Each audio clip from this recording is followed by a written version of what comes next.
You can't be serious. Doe? The housekeeper. The lawyer's office fell silent as Richard Blackwood's voice sliced through the air. His manicured finger pointed directly at me. Eleanor Mills, standing in my faded blue dress that I'd carefully ironed that morning, clutching my worn purse with whitened nickels.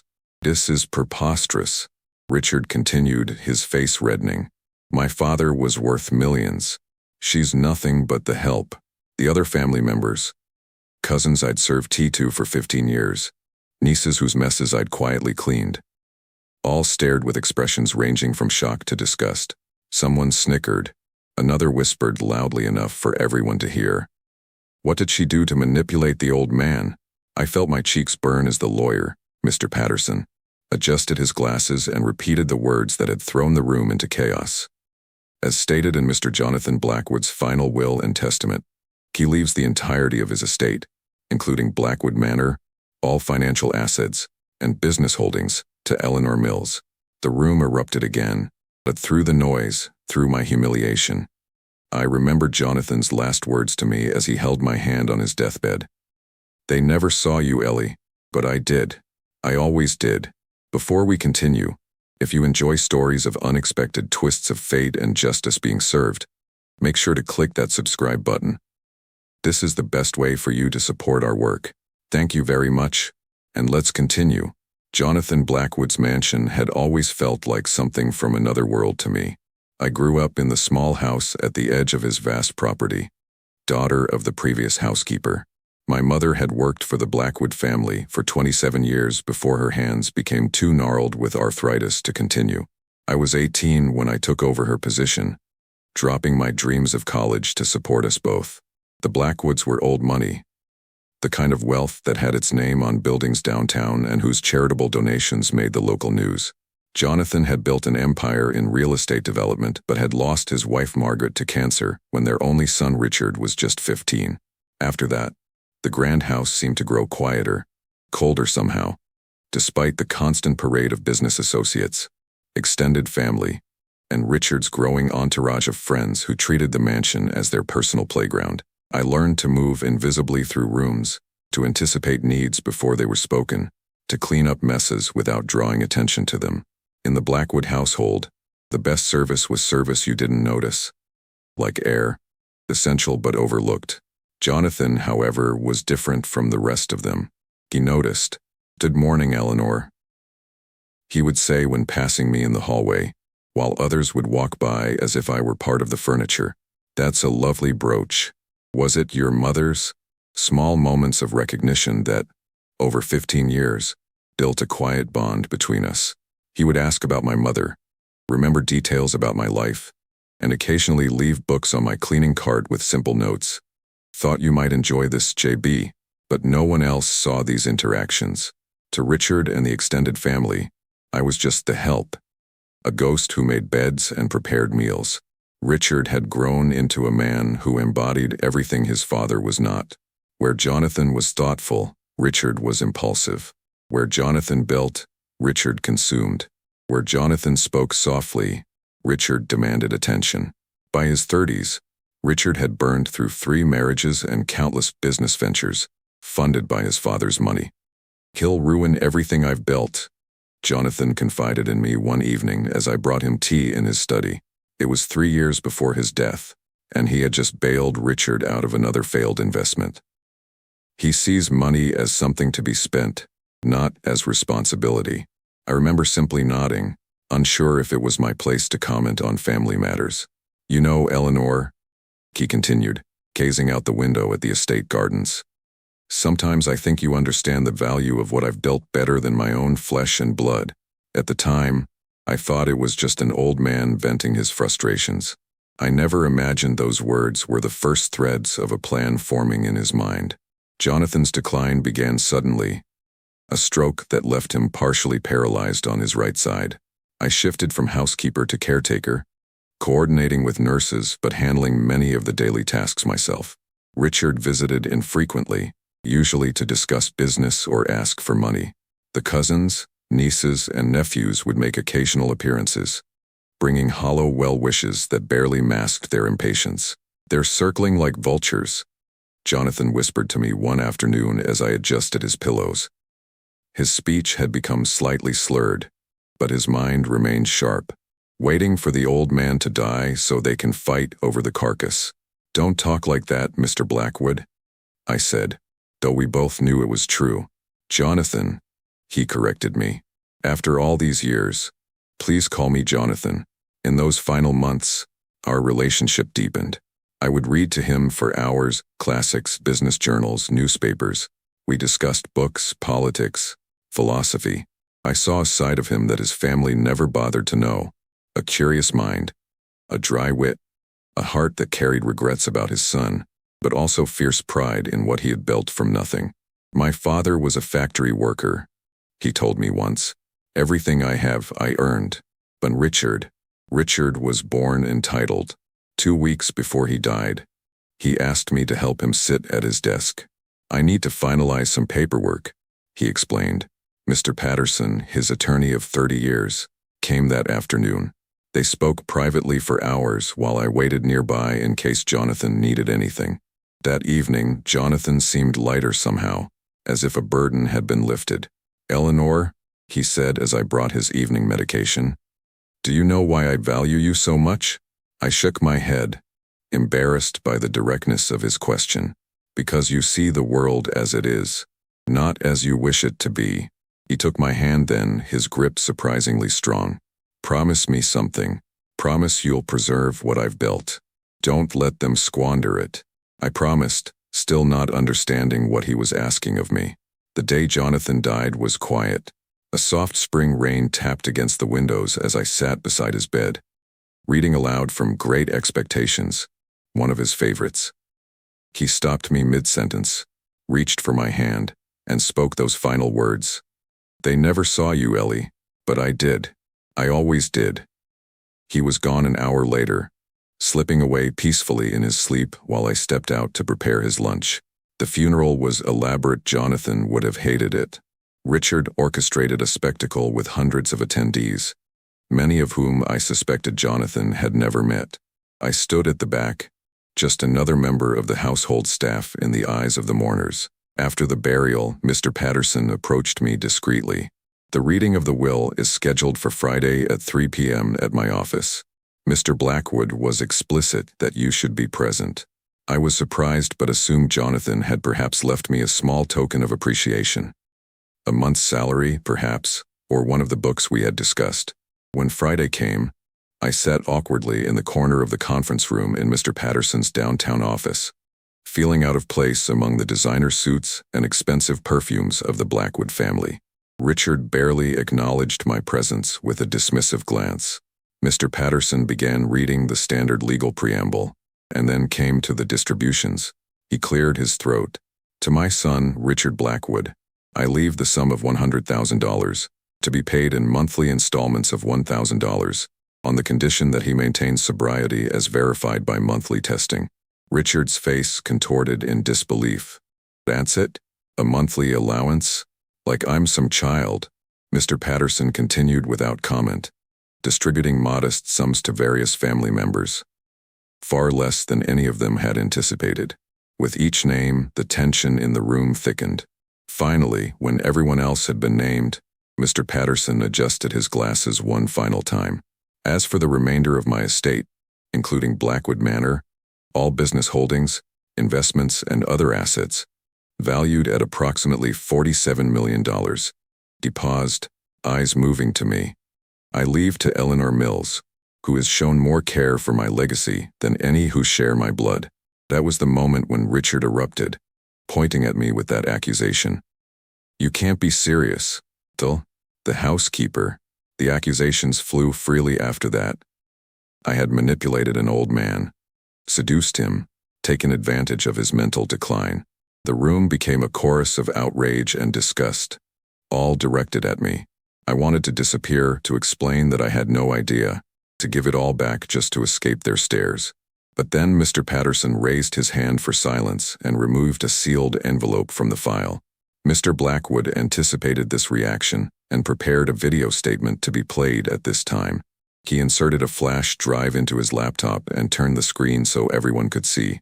Jonathan appeared, sitting in his study, recorded perhaps a week before his death. Though physically diminished, his eyes were clear and determined. If you're watching this, then I'm gone, and my decision has been met with exactly the reaction I anticipated. She began. Let me be clear. I am of sound mind. This is not coercion or manipulation. This is the most rational decision I've ever made. He shifted in his seat, leaning forward slightly.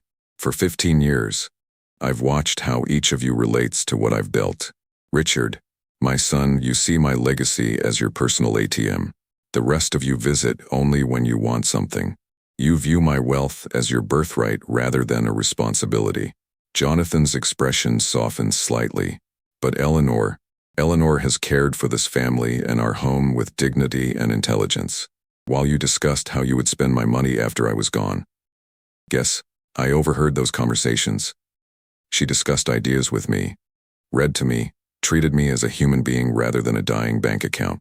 He paused, taking a labored breath. I built my company from nothing, making something from the dirt beneath my fingernails. Eleanor understands the value of work, of building rather than consuming. I've watched her manage my household with more skill than Richard has ever shown in business. I've tested her character in ways none of you noticed, and found it impeccable. Jonathan looked directly into the camera, his gaze intense despite his weakened state.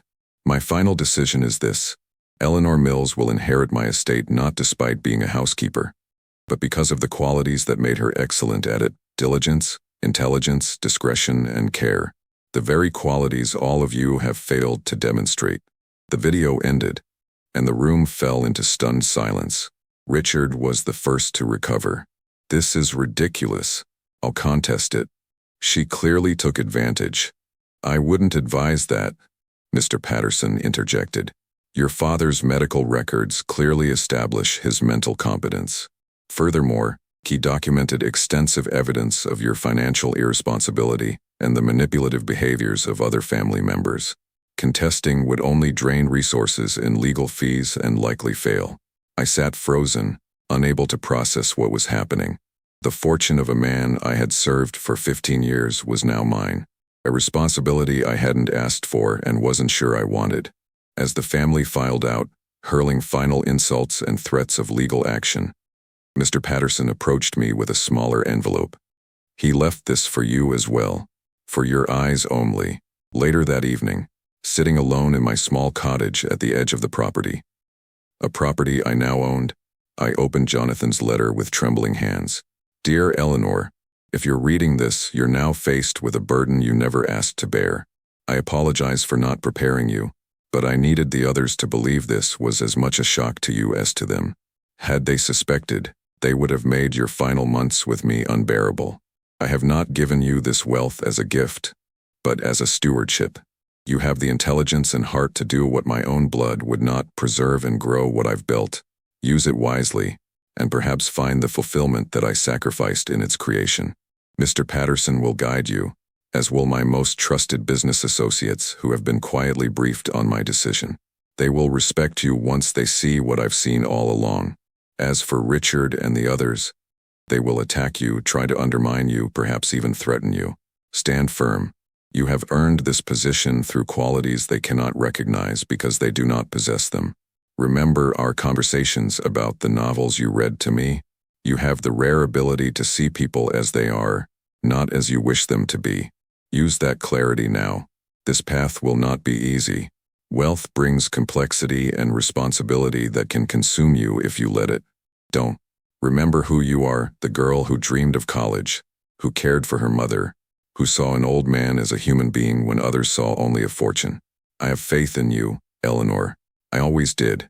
With deep respect and affection, Jonathan. I folded the letter, tears streaming down my face. Outside my window, I could see the lights of the main house, my house now, glowing in the darkness. The enormity of what lay ahead was terrifying. I had managed a household, yes, but an empire? The following weeks were a blur of meetings with attorneys, financial advisors, and business managers. I learned that Jonathan had been preparing for this transition for years, subtly testing my judgment by asking my opinions on business matters disguised as casual conversation. The books he'd given me weren't random. They were carefully selected primers on business, economics, and leadership. Richard, as expected, contested the will but quickly found himself outmaneuvered. Jonathan had documented his son's financial mismanagement extensively and had been declared of sound mind by 3 separate psychiatric evaluations in the months before his death. The business community was initially skeptical, a housekeeper running the Blackwood empire, but Jonathan had prepared for this too. His most trusted lieutenants had instructions to guide me, and he had left detailed notes on pending deals and his long-term vision. 6 months after inheriting everything, I found myself sitting at Jonathan's desk. My desk now, reviewing quarterly reports. The initial shock had worn off, replaced by determination. I had enrolled in business courses, devoured books on finance and management, and spent countless hours with department heads learning every aspect of the Blackwood businesses. My first major decision came when Richard approached me, seemingly repentant, asking for a position in the company. "I've changed, Eleanor," he insisted, using my first name for perhaps the first time ever. "I've been sober for months. I understand what my father was trying to teach me now." I studied him carefully, seeing not just the man before me but the boy who had ignored me for 15 years. The heir who had dismissed his father's wisdom. The adult who had called me the help with such venom. "I believe in second chances, Richard," I told him, "but not in executive roles. If you want to prove yourself, start in property management. Learn the business from the ground up, the way your father did." His face hardened momentarily before he forced a smile. "Of course, whatever it takes." I assigned him to one of our smaller properties with a capable manager to supervise him. Within a month, reports came back of late arrivals, missed meetings, and alcohol on his breath. When confronted, he reverted to type, entitled, angry, dismissive of responsibility. "You're nothing but a servant playing dress-up," he spat when I formally terminated his employment. "This should all be mine." "Your father didn't agree," I replied calmly, "and every day you prove his judgment correct." As he stormed out, I felt no satisfaction, only sadness for Jonathan's sake. The son he had loved had learned nothing, but I had learned everything. Over the next 2 years, I grew into the role Jonathan had prepared me for. The Blackwood portfolio expanded under my direction, but with a new focus on sustainable development and affordable housing, projects Jonathan had considered but Richard had always dismissed as insufficiently profitable. I established a scholarship fund for service workers and their children pursuing higher education. Remembering my own deferred dreams, I renovated the cottage where my mother and I had lived, preserving it as a reminder of where I came from even as I now slept in the master suite of the main house. 3 years after Jonathan's death, at the opening of the Blackwood Community Center in the city's most underserved neighborhood, a reporter asked about my journey from housekeeper to CEO. "Some might say it's like a fairy tale," she suggested. I thought about the countless hours of work, the steep learning curve, the resistance I'd faced from those who couldn't see past my former role. "It's not a fairy tale," I corrected her. "It's about seeing value where others don't." Jonathan Blackwood saw something in me that his family missed because they couldn't see beyond social status. He recognized that managing a household requires the same skills as managing a business: attention to detail, resource allocation, long-term planning, and most importantly, care for the people involved. I gazed around at the community center, filled with children who would now have opportunities one once could only dream of. Jonathan used to tell me that wealth is a responsibility, not a privilege. He trusted me with that responsibility not despite my background, but because of it, because I understood the value of what he built. What I didn't say to the reporter was how often I still felt like an imposter, how I sometimes woke in the night wondering if I was worthy of the trust Jonathan had placed in me. But then I would remember his words. "They never saw you, Ellie, but I did. I always did." And on my desk, next to cutting-edge laptops and quarterly reports, sits my mother's old brooch, the one Jonathan had once noticed, reminding me daily of who I am and why I was chosen. The former housekeeper who inherited everything didn't just maintain a fortune. She transformed it into something more aligned with its creator's deepest values. Not an ending, but a continuation of a legacy. seen through new eyes that understood its true worth. In the end, Jonathan Blackwood's final decision wasn't about money at all.